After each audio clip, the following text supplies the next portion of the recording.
Step into the supernatural with us, right here at Paranormal M. We bring you stories that'll make your hair stand on end. Remember to subscribe and activate notifications to stay in the loop with our latest hair-raising narratives.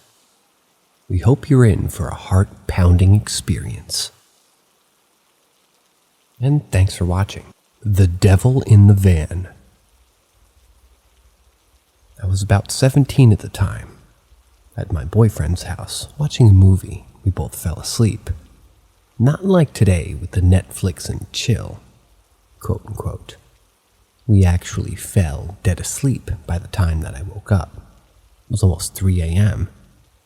My curfew was officially blown. This was pre-cell phone, so I had no way to call home and explain myself. I just had to drive home and face the music. If I knew my mom, she would be waiting up for me. My boyfriend walked me out. It was chilly on the skin, which was still warm with the sleep. He kissed me goodbye and told me to drive safe. I grew up in a suburb in Northern California. Safety was never really an issue, and the way home was familiar and well lit. I got in my sweet S10 and started on my way. I was thankful that my dad had reminded to gas up before I went to my boyfriend's house, because I could get straight home without stopping. My dad was, and still is, very type A. He had been on my case lately because I was doing very poor vehicle maintenance. My tires recently had to be replaced because they were extremely worn and dangerous. My dad was mad that I didn't notice and was driving around when it was unsafe. Well, 17-year-old girl, sorry. So my penance was a lot of reminders about gas, oil changes, car washing, and the like.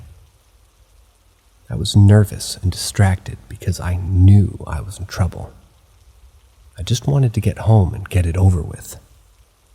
I got on the road between my house and my boyfriend's house, which ran east to west right through the city. I began to drive westbound home. I was about halfway up the long road when I stopped at a red light, just under an overpass. In my periphery, I saw a large van pull up next to me in the other lane.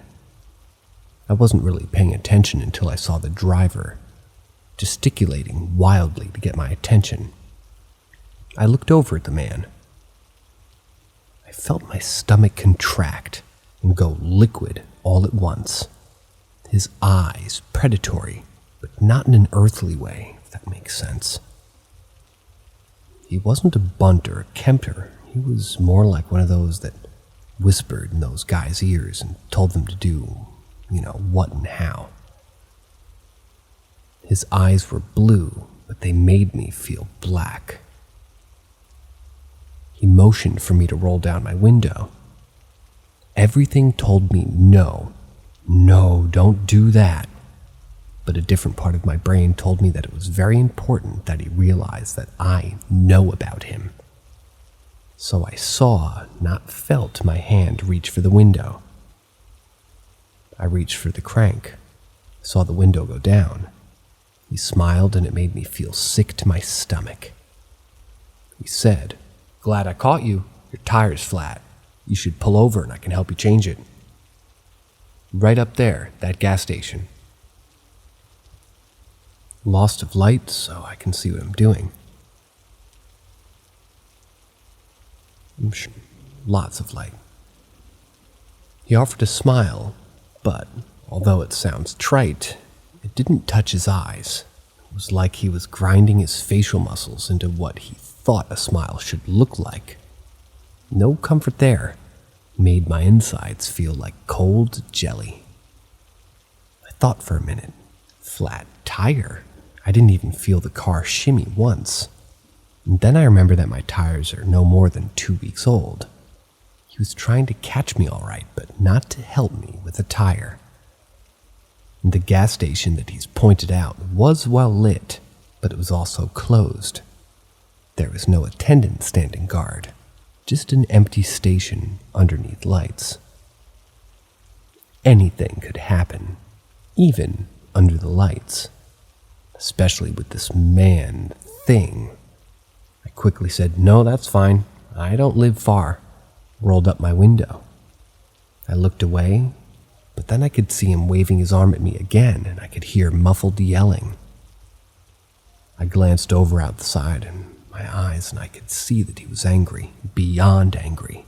He was screaming at me, and spittle was flinging out of his mouth and landing on his windows. I could see him moving as to get out of the car, and I decided to just gun it. It was 3 a.m., and there were few cars, if any, at this point. I would welcome being pulled over by the cops. I scream out from under the overpass and up the street. I don't look back in the rear view. I'm too scared. Then headlights in my rear view, and honking. He's behind me. Instead of heading straight, I decided to turn left abruptly, taking an alternative route to my house. Also, my oldest brother lived that way, and worst case, I would just pull into his driveway and lay on the horn.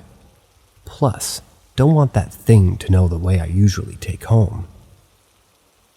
My heart stopped as I saw the van behind me take the left too, no longer honking but still flashing the lights. I was on the precipice of hysteria when I saw my brother's house down the block. I pulled over in front of his driveway and started honking the horn. Damn the neighbors. The van pulled up behind me and stopped momentarily until the lights in my brother's living room went on. Then the van took off up the street, passed under the last visible streetlight, and disappeared into the dark. I stared at the dark place where the van vanished until I realized that my brother was shaking me. He's come around and opened my door to see if I was all right. He was yelling at me, asking what happened, if I was okay. Started to cry. I couldn't speak. He took me inside to call my parents.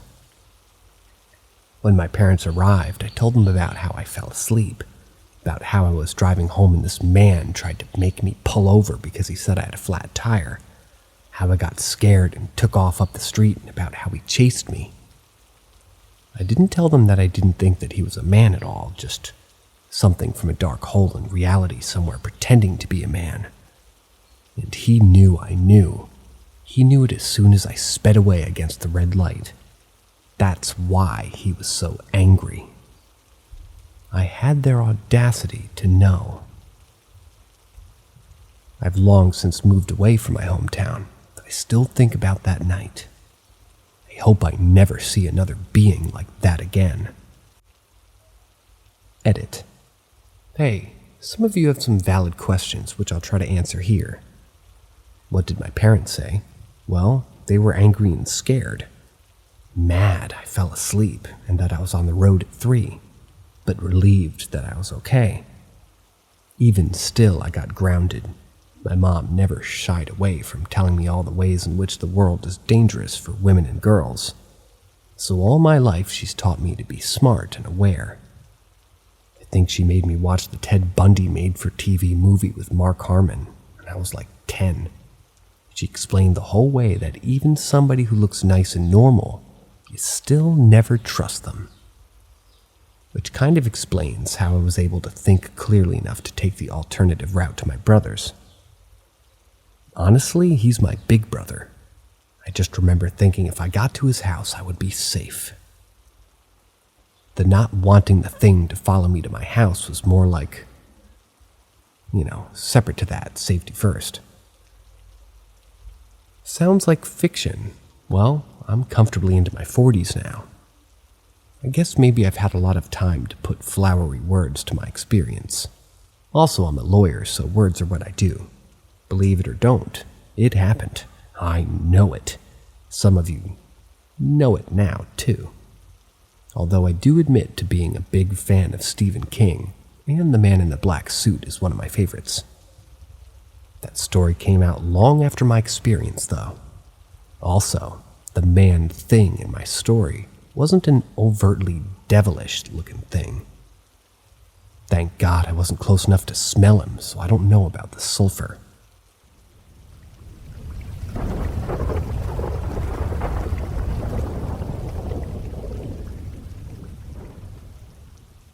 House sitting at Aunt's mansion. My aunt and uncle went out of town for 2 weeks for an anniversary or a vacation. They had a chocolate lab at the time named Lola. Instead of taking her to a kennel any time they would leave, which was pretty often, they would ask me to take care of Lola and house sit.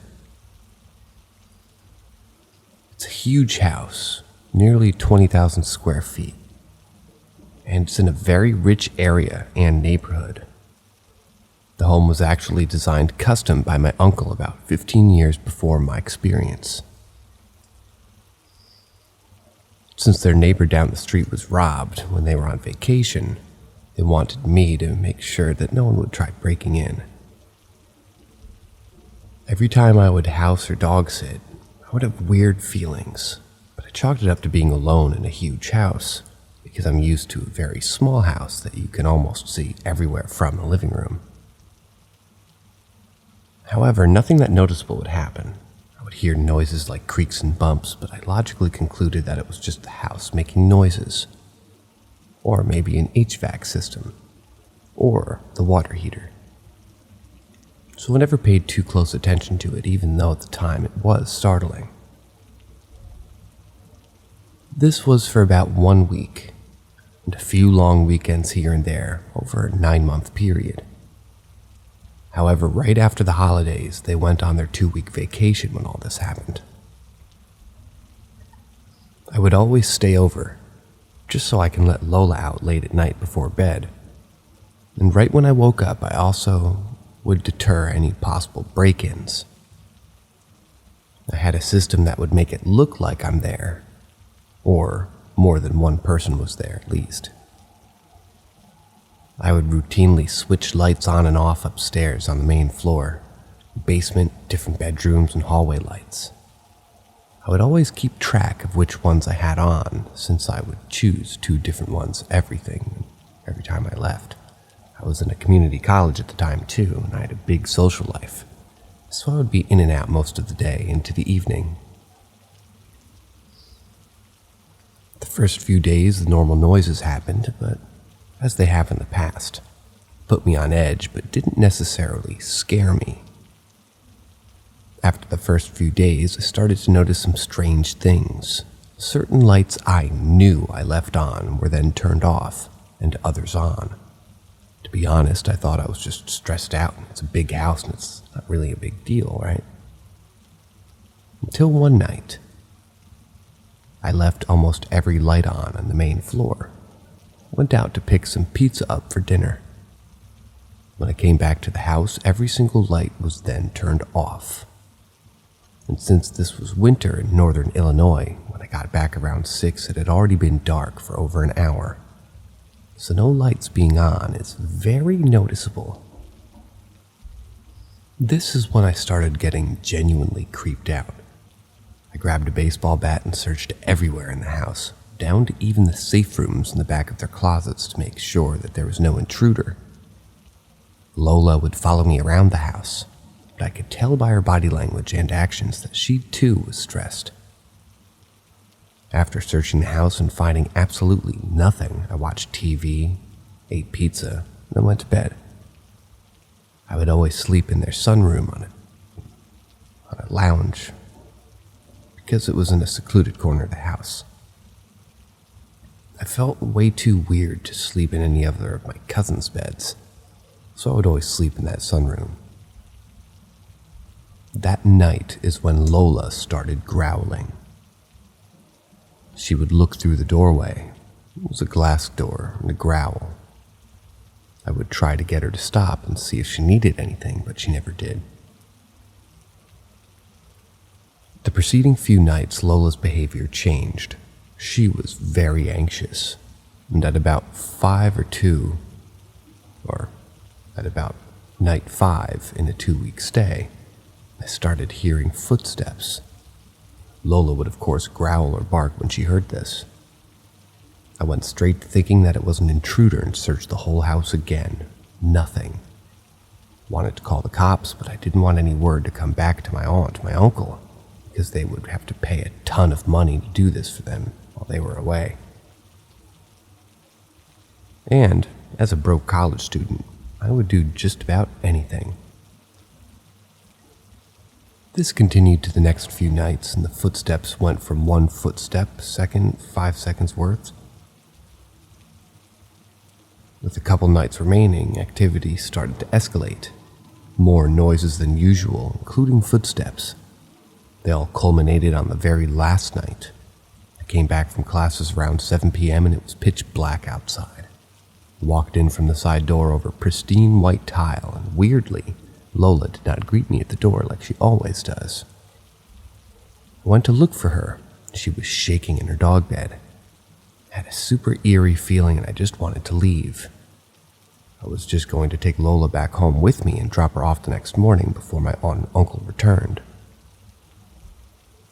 However, before leaving, I had to go downstairs to feed their cat and change its litter box. The cat always stayed down there because Lola would scare the crap out of the poor thing. They have a baby gate with a white wire mesh in the middle separating the upstairs and downstairs at a landing halfway down the stairs. While cleaning the litter box, I hear the baby gate fall and distinctly hear the sound of the mesh rattling back and forth. If you've ever had one of these gates, I'm sure you know the sound that I'm talking about. My heart felt like it sank to my stomach. I was filled with dread. At this time, I hear loud footsteps upstairs and then hear Lola bark and run. And that's when I just called it and was out of there. I headed upstairs, and when I got to the baby gate, it was still standing up against the wall, but definitely not where I left it. I got Lola and I went towards the mudroom where the white tile is that I walked through when coming in the house from the side door, and the first thing I noticed was muddy boot prints. It was something that you couldn't miss because it was 1.5-inch thick mud clumps in the shape of huge boots, far bigger than my size 12 gym shoes. These boot prints were coming from the garage entrance to this room, not the side entrance. Added to this, it was January, and well below freezing with a few inches of snow on the ground. There was no mud anywhere. Everything was covered in snow. I freaked out since they were coming back the next day. I cleaned up the footprints, got Lola, and left. I didn't check the house, and I didn't call the police. Looking back, I know I should have, but I didn't want my aunt and uncle to think that I was crazy. Never let me house sit again, and I'd lose all that money. Nothing was missing when they came home. They both claimed to have not had any experiences. I only know this because years after this happened, I didn't watch their house since that time and brought this up over a family dinner. My cousins both have had experiences. One said she saw figures at the end of the long hallway leading to a room. The other said she woke up a few times to dozens of people standing around her bed and then breaking her lamp by slamming it into the wall. My uncle thought she was acting out because she was a young teenager at the time, but she swears up and down that it was people standing around her that did it.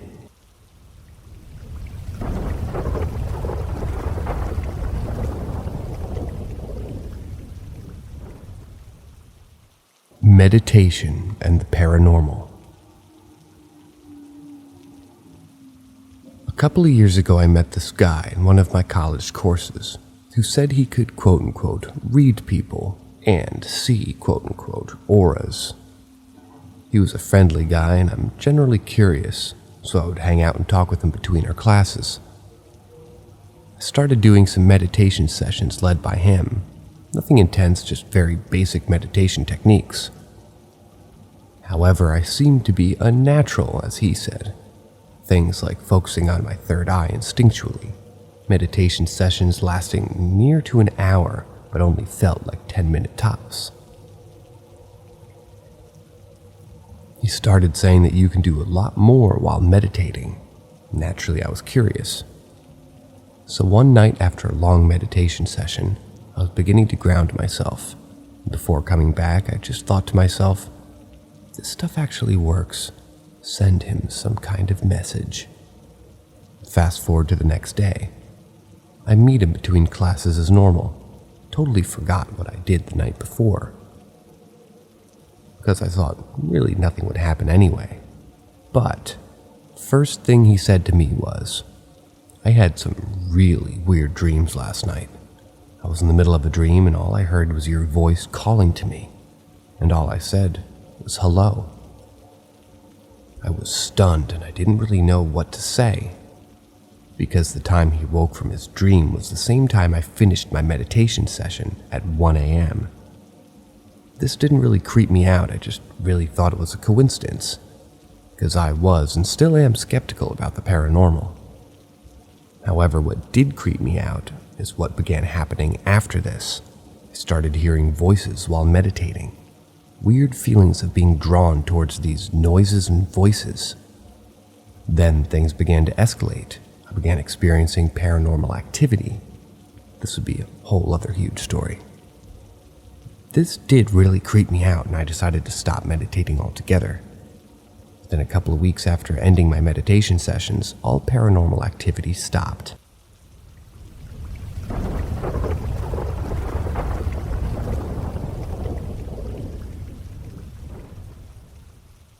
I woke up to my husband's abnormal grinning in the middle of the night. It didn't feel like a dream. So one evening, I, a 28-year-old female, was woken up by my husband moving against me. Now, he sometimes does this in his sleep, or sometimes if he wakes up a bit hot and heavy, he'll move to gently wake me up in the morning in a sexy way. It was still dark out. I sleep with the blinds open, and it was still dark in the room, so I knew it wasn't morning yet, and I was tired. I shrugged him off a few times, and then when he kept at it, I told him that I was tired and rolled over to look at him. When I rolled over, he had this grin that stretched across his face in a really abnormal way. I freaked out and tried shuffling away, but he pulled me closer and laid my head on his chest in a comforting manner. But the obliviousness, or obviously, with this, just freaked me out. I didn't feel like that. He then just made 3 little shushing noises, which he'd done before, and stroked my hair. I was convinced it wasn't him, but I didn't want to look at his face again. I was so scared. It seemed like I stared at that wall in front of our bed for ages before, I guess, falling asleep again. When I woke up in the morning, I told him about this and asked if he did all that. He said no, it was a dream, and he did notice me getting restless in my sleep and making huffy noises, as though I was crying but without the tears, so he moved closer and tried to comfort me. It just felt so real and oddly scary. I had a hard time believing it was a dream. His grin, just not possible and very menacing. Felt like it was this fake version of my husband doing things he would normally do. It just felt wrong. And I woke up, and I was dreaming wrong, but I really feel as though it happened.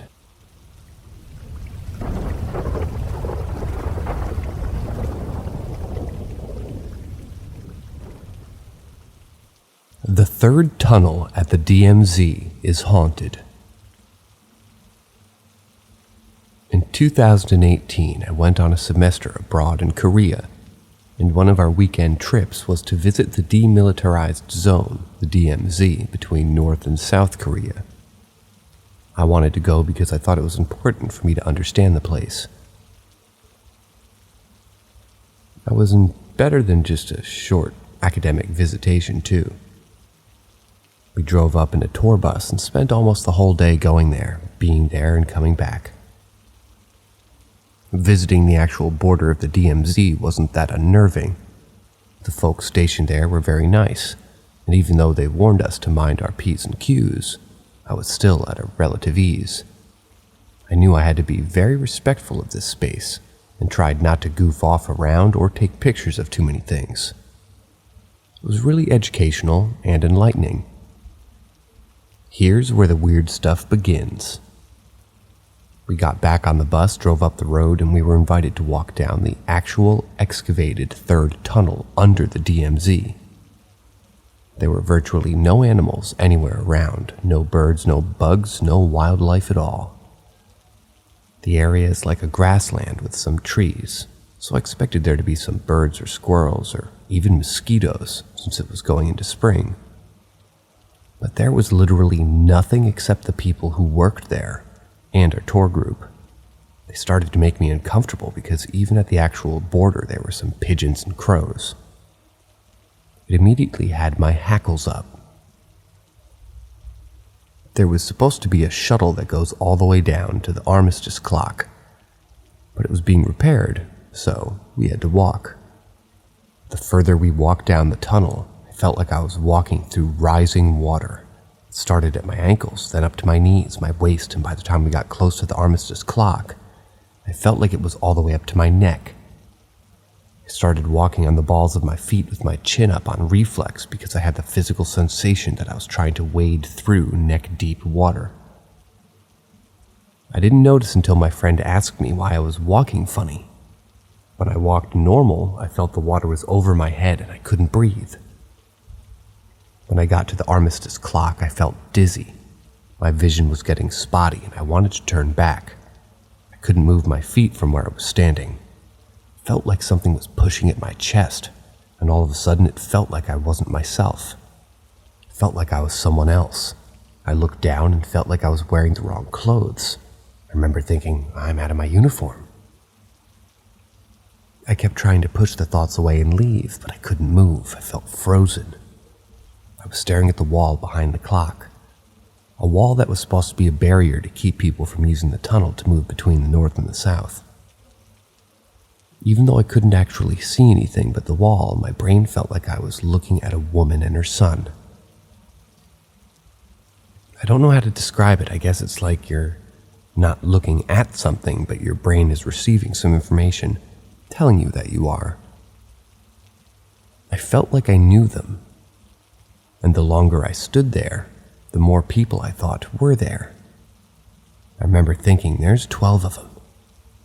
I kept stepping closer and closer until one of my friends asked me what I was doing.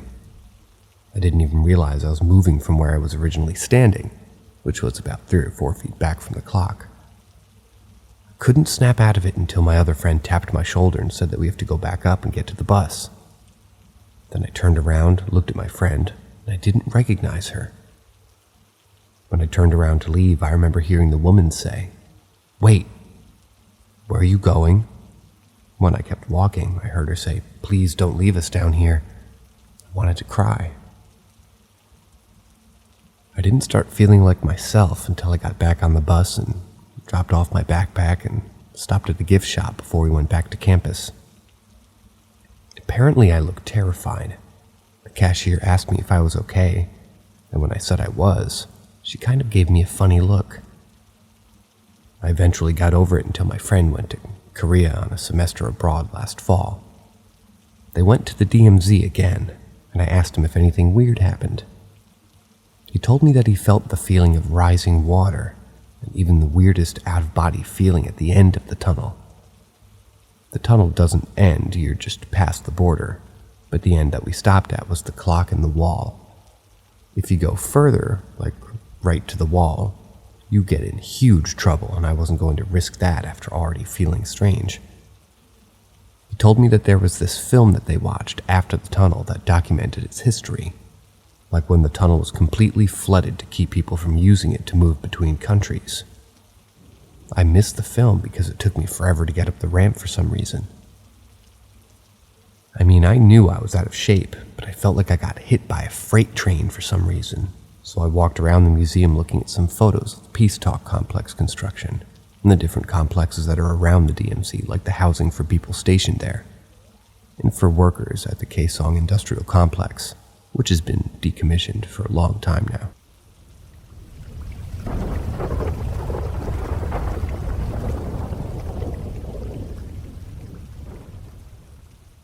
When I was 7, I was friends with the spirit. So to start here, it's a little somewhat necessary for background information about me, I'm currently 16 and living with my mother and my stepdad. When I was 6, my parents divorced. My parents had shared custody. I would visit my dad on weekends once in a while. So a while after they divorced, my dad started seeing this woman named Sarah, who was a teacher. Cute side note, I refused to call her anything but Miss Sarah because she was a teacher. Sometimes when I went for my dad on weekends, he would bring me over there to visit, and like 2 times I stayed the night. So my very first time that I went there and stayed the night, we arrived and my dad and her were inside talking. They had me go outside to this little playground out back, where they could see me through the kitchen window. So I went out there with my little blue ball and played pass with myself by throwing the ball in the air and catching it. After a few minutes, this other little boy about my age came over and asked to play pass. I said, okay. We tossed the ball back and forth. I introduced myself.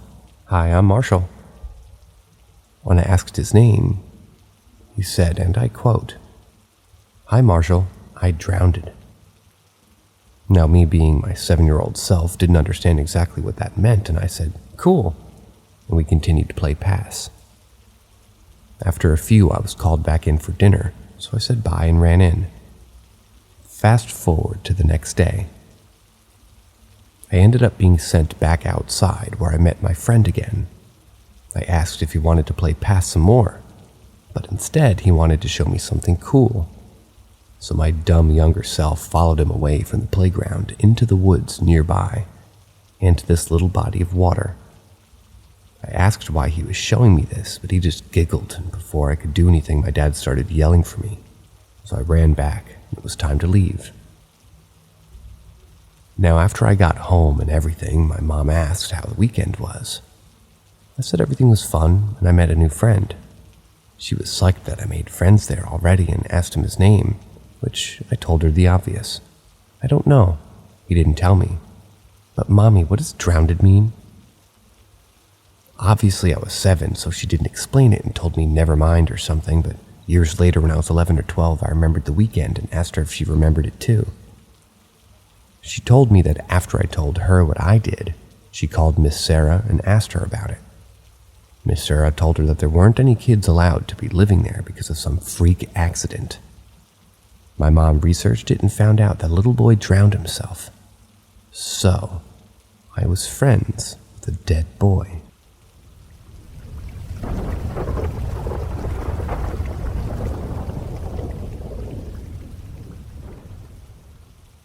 Haunted boarding school. I was 16 years old and already at boarding school for roughly 5 years. My boarding school was situated in a building that was originally used as a convent for priests and also used as a graveyard in the Middle Ages. It's now been around for around 170 years as a school, going through 2 world wars during which it was used as a field hospital by the German army.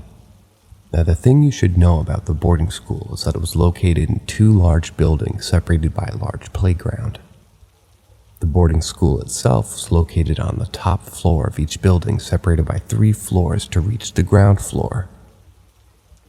I didn't have good grades that year, and I was moved over to the other building of the boarding school, but the junior years to be under stricter routine and longer study hours. We always had about 1 hour and 15 minutes every evening to relax and spend time with friends after studying.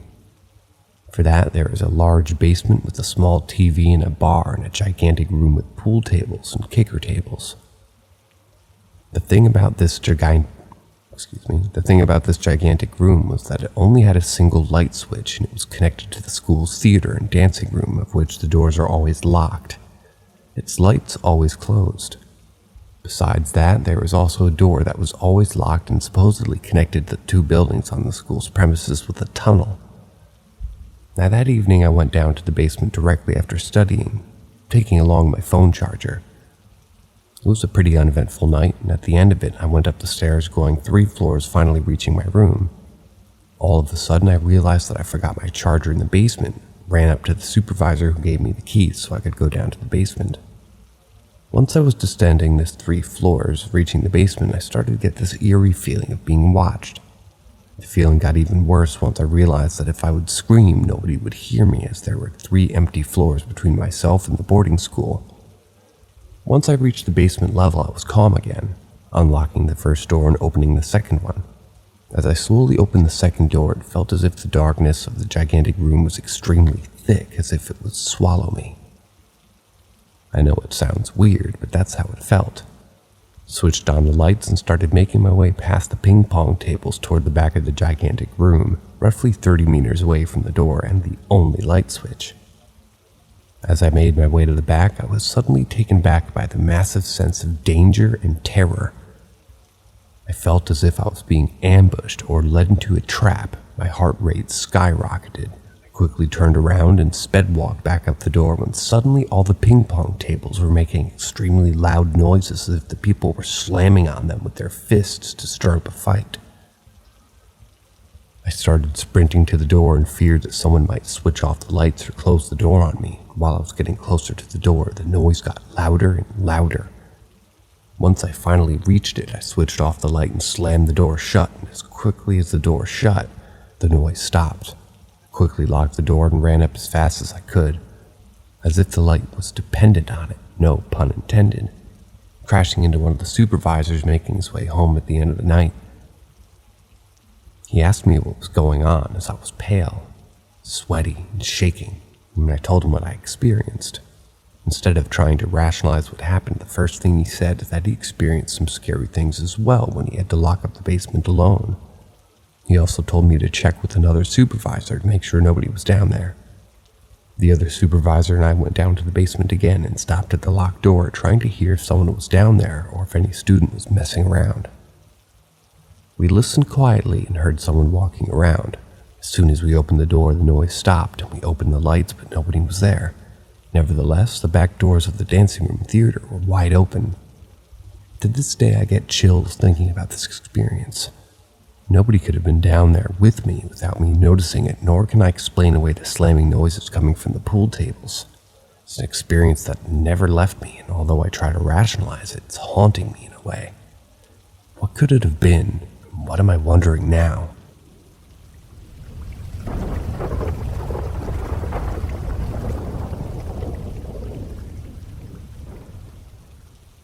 When I was a little kid, my parents moved into a haunted house.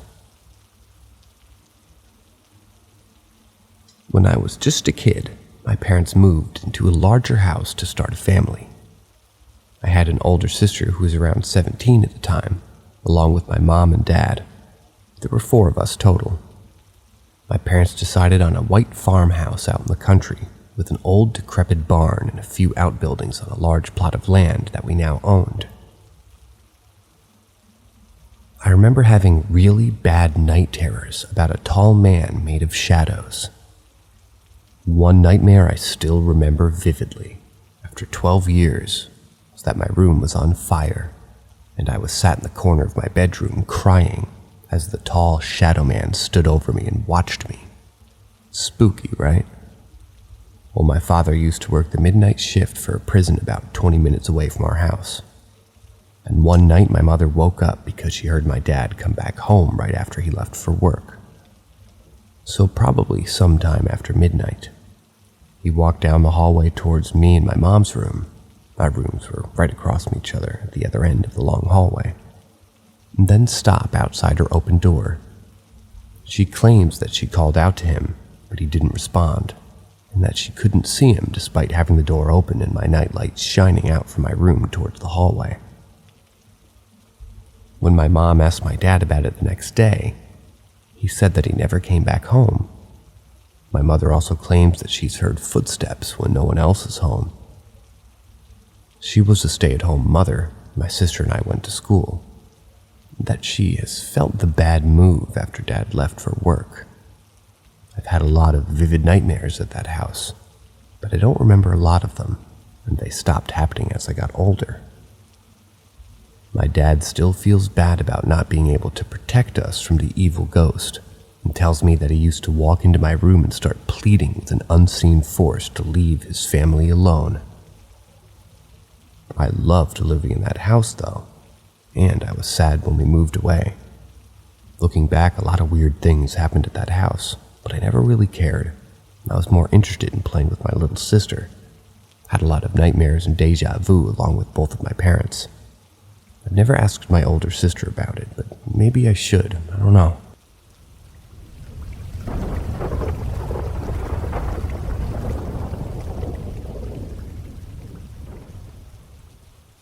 For a period of time, every night, my mattress would shake as if someone were under the bed, jabbing at it in different places.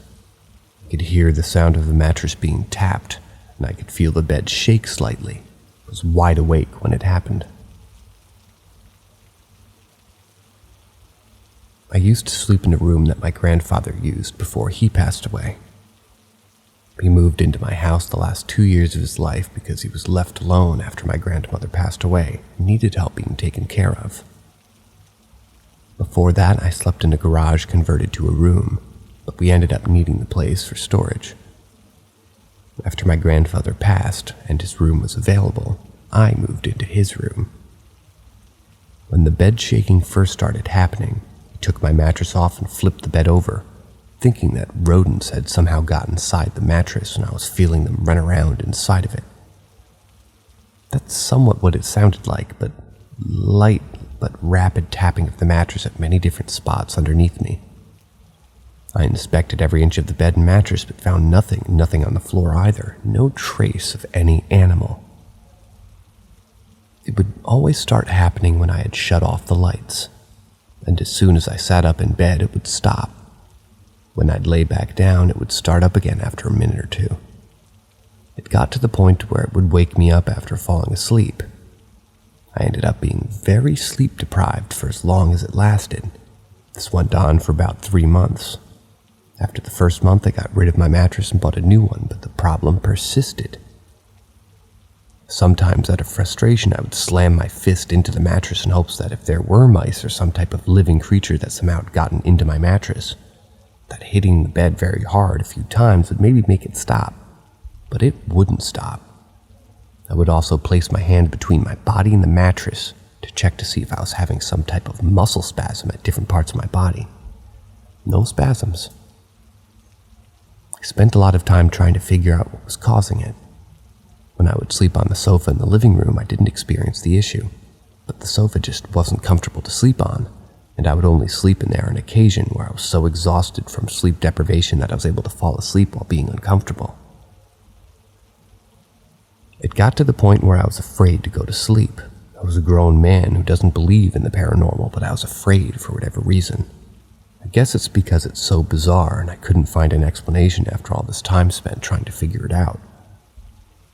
At one point I went out of town with my brother and stayed with my aunt for the weekend, and it was really refreshing. The bed didn't shake and I slept very well. I talked to my brother and told him the issue I was having at home, but he never had any issues like what I was experiencing. It changed from just an annoying occurrence into something that was scary after I stayed the weekend at my aunt's. Normally when I would sit up in bed it would stop, but it changed to where it would keep going after I sat up. And I could really feel the bed shake and I could hear the bed creaking as it shook. Below my bed was just an empty space. The floor was about 6 inches below the bottom of the bed. Then one day it just stopped. Never felt anything out of the ordinary, just after one random day that it stopped. But for weeks after, I was still afraid when I went to bed. This happened several years ago and I still sleep in the same room. I'm wondering if anybody else has had or heard anything like this happening, or to somebody else. I am 100% certain that it wasn't my imagination. I clearly felt it and heard it for a period of weeks every single night, and I was wide awake when it happened. It's so weird when I think about it. I took a very scientific approach to try to understand what was happening, but came up empty in finding an explanation.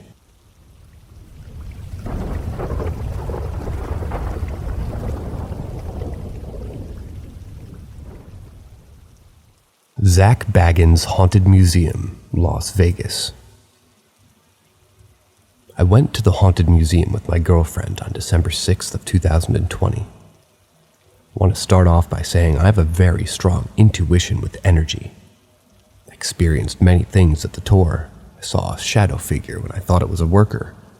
saw an apparition of a pale-looking lady wearing a black witch hat and some kind of witch robe. I'm a male, and when I was using the restroom, my hair slicked back with gel. I felt my hair lift up almost into a mini ponytail. My main highlight would be that I was in a room, and I can't remember which one, but while the host was talking, I felt a little hand hold my hand. I'm very intuitive, and I immediately felt and knew it was a little girl. I instantly felt really sad for her. I felt so much sympathy for this little girl. I felt as if she needed help or something. I told my girlfriend that I feel like there's a little girl with us, and I told her that she wasn't evil and she really wasn't good either. In all honesty, I'm thinking that this little girl isn't evil, but she has to be a little bit crazy to be able to be in that house, if that makes sense. Anyways, this part is important to remember. After I felt the little girl let go of my hand, in a different room she tugged on my pants 4 different times. It was my right calf, at the exact same spot every time. This happened in the mirror room. The second time in another room, and the third and fourth time was within seconds of each other. There's a room where a worker dressed as a clown had to tell us stories and whatnot. At the end, he asks, "Are there any questions?" I asked him if he ever felt tugging at the pants. He stops and emphasizes that it's very common in the museum for people to fear their pants being tugged and pulled. He said word for word, "There's a little girl here who's not evil, but is mischievous." I then told him that I already felt my pants being pulled twice at that point of the tour. The clown jokingly told me the girl must be following me because of my slick black hair. Now here's where it gets really interesting. There's a room before the box, B-O-X with spaces in between it. I don't want to name the box for personal reasons. It's supposed to be one of the most haunted items.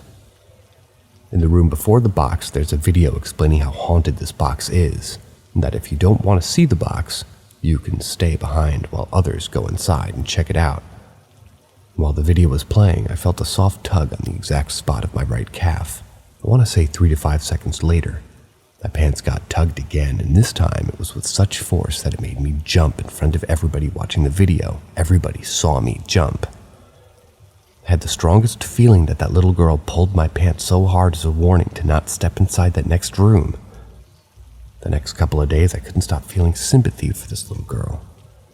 I prayed to God that if she really is a little girl stuck there, to please help her.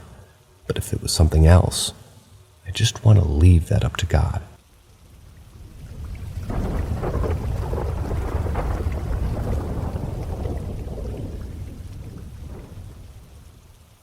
My fiance and I have had a strange experience with an abandoned house. So my fiance and I live in a very rural small town in central Virginia, surrounded by towns and counties that are very similar to ours. There aren't many things to do here, so we typically drive around just to get out of the house for a bit. 3 nights ago, we're driving through a surrounded county and over an extremely backwoods road, very few houses, no other people out, pretty much dead. And we got to a stop sign and needed to make a right turn. Straight across from us was an old house. The windows were boarded up, it was decaying somewhat, and it looked as if nobody lived there for a long time. We both, almost in sync, just stopped what we were doing mid-conversation and turned and looked at this house. The door was slightly cracked open and it was pitch black outside. The sky was very cloudy, so no stars or moon, and the nearest house was a few miles behind us. I felt this horrible, heavy feeling of dread come over me. I thought it was just because we were alone out in the middle of nowhere with a scary-looking house, but my fiancé and I just kept sitting there looking at this house. We made a turn a few moments after. We had probably sat there for 3 to 4 minutes at this point, and he told me that he had never felt that way, and the house made him feel a scare very easily. So coming from me, it wasn't worrisome, but he's the opposite. Now, for the past 3 days, we cannot let go of this house. I think about it and the feeling that it gave me constantly. I try to push it out of my mind, and we both start dreaming about it.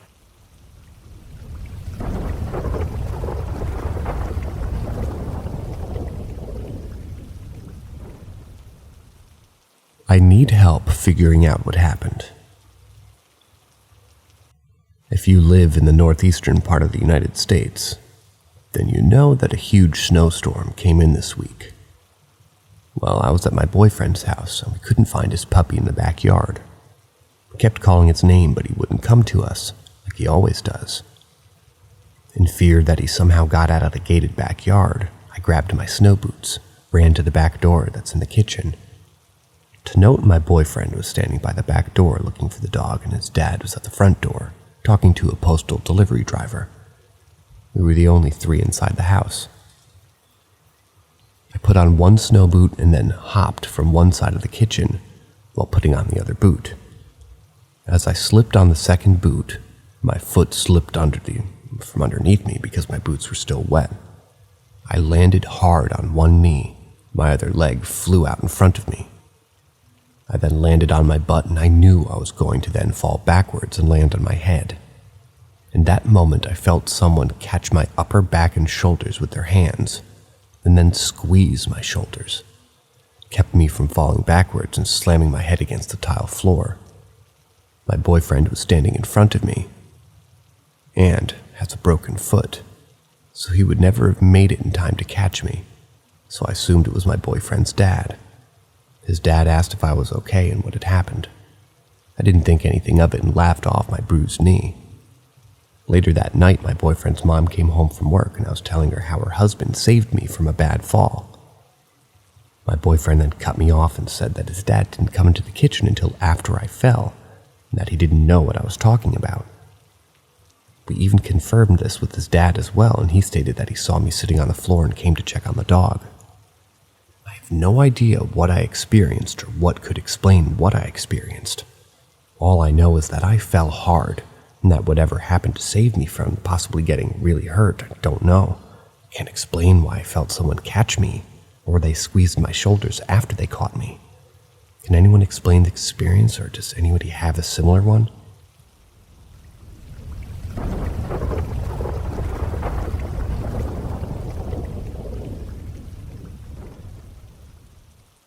Speaking and singing in tongues. So this occurrence happened in 2013. I'd just started an SSRI that sent me over the moon, that I went into my first real experience of psychosis. There were so many strange things that happened, but let me focus on just one. My neighbor had to take me to a hospital, where eventually I was placed on a bed in the lobby area because they didn't know what else to do with me, I guess.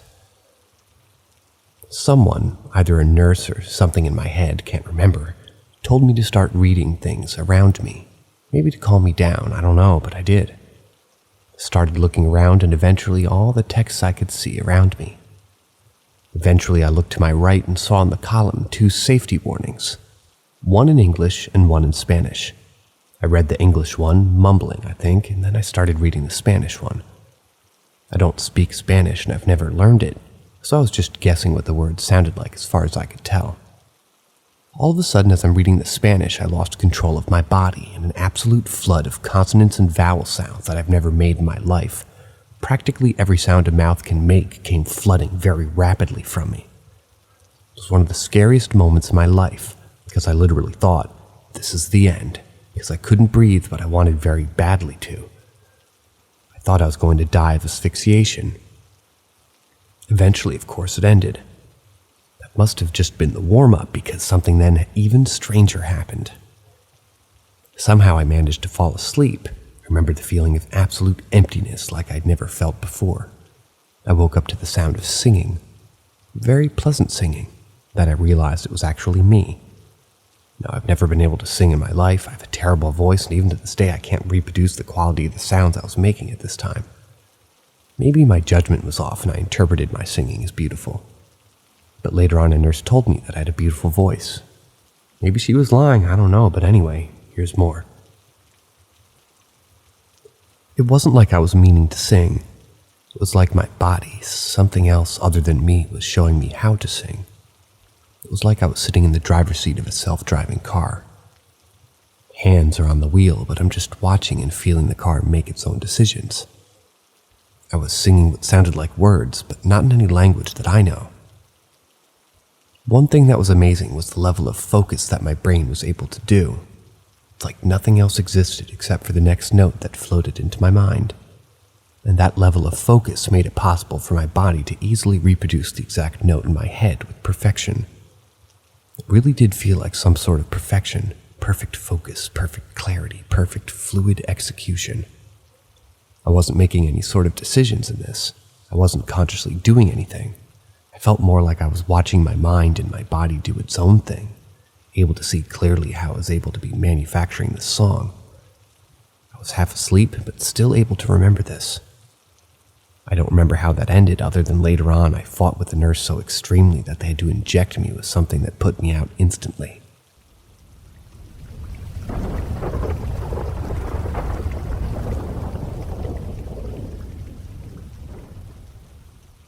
Things that, as a skeptic, I can't explain.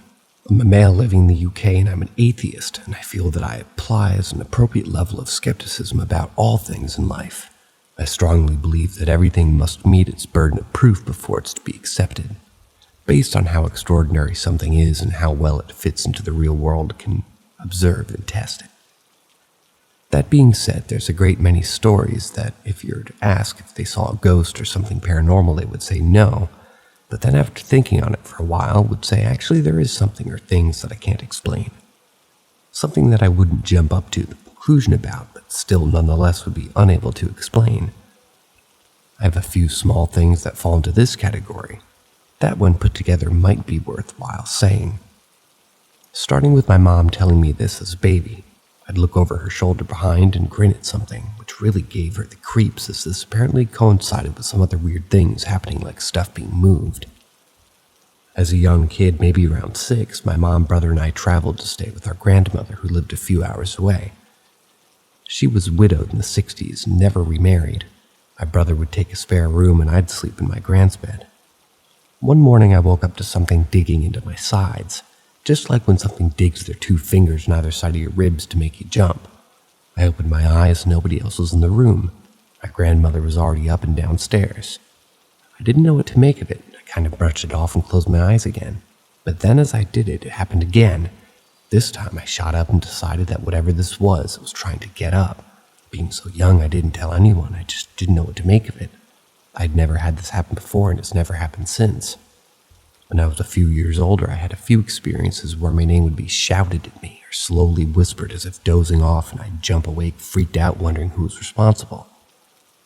There's a condition called exploding head syndrome. Not nearly as terrible as it sounds. It's more like you're going to sleep and your brain starts to work and you get these experiences, which, at least for this, I feel like I can kind of put down, but still I can't be sure. One time at school, while walking in the busy corridor to my next lesson, somebody's hand bent my shoulder from behind, and as they were trying to walk by, immediately somebody's face jumped into my mind. That moment I turned, and I saw that it was the same kid. I don't know this kid or have ever spoken to him. I just knew his face from seeing him around the school occasionally. That I can't really explain, as I was facing the other way the whole time. Finally, fast forward to the age of about 18 or 19, my girlfriend at the time was staying over at my house. We had to get up early and drive into the city through country roads, and I could drop her back off at her house and head back to work for the early Saturday shift. I lived out of town and I was kind of a key holder at work, so I had to get going around 5:30 and it was still dark. Still driving on the country road, there was some white smoke or fog in the middle of the road, and it was kind of the shape of the size of a person, but there was no fog or anything else, just localized right in the middle of the road. It looked very out of place, like I've never seen fog that way before. It happened all too quick and we drove right through it. We freaked out because she didn't want to leave for work, and then when I got to hers, but she had to. I do think that if anybody really thinks carefully enough, more often than not, they will come up with something that they just can't explain. That's why I find these kinds of things fascinating.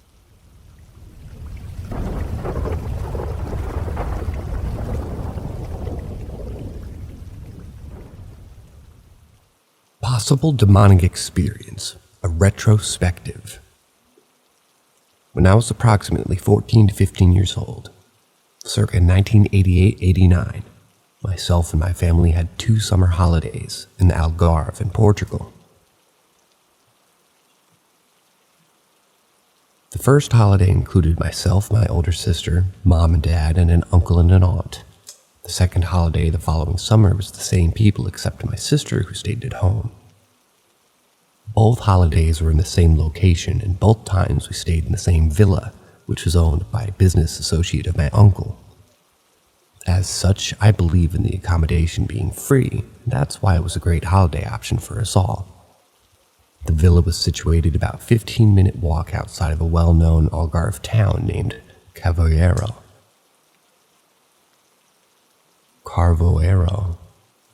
One of those, maybe. The first holiday where my sister was also present was event-free, and nothing unexplained happened at all. The second holiday was where I alone experienced an absolutely terrifying paranormal event which has stayed with me to this day. The villa we stayed in was an all-in-one level, like most villas are, and had a pretty standard layout. The main door at the front led straight into a kitchen, and that led into the main lounge area. Off to the left and to the right of the main lounge was 2 en-suite bedrooms where my parents and uncle slept. I slept on a fold-out bed in the lounge area, and out in the back of the property was a small swimming pool. From memory, it was a very nice, spacious villa and probably worth quite a bit of money. Nothing happened for the entire 2-week period that we were there, except for the final night of the holiday. I often say thank God we flew home the next morning because I don't think I could have stayed there another night. On this final evening, everybody had just gone to bed and closed their doors, and I had just finished setting up my bed, and finally turned out the lights and got into bed. No longer than 30 seconds after getting into bed, I started to hear tapping on one of the walls. I laid there trying to guess what it might be, and I just figured it was probably one of my parents or uncle or aunt doing something in their rooms, so I ignored it. I then heard the same tapping again, but louder. I sat up in the bed and tried to pinpoint where it was coming from, and this is how I know it wasn't sleep paralysis, as some people have often suggested to me. Peering across the dimly lit lounge room, it was then that the tapping started to spin around the room as if knocking in a circular pattern around me as I sat there. This was naturally pretty unnerving, and I struggled to rationalize what was really happening.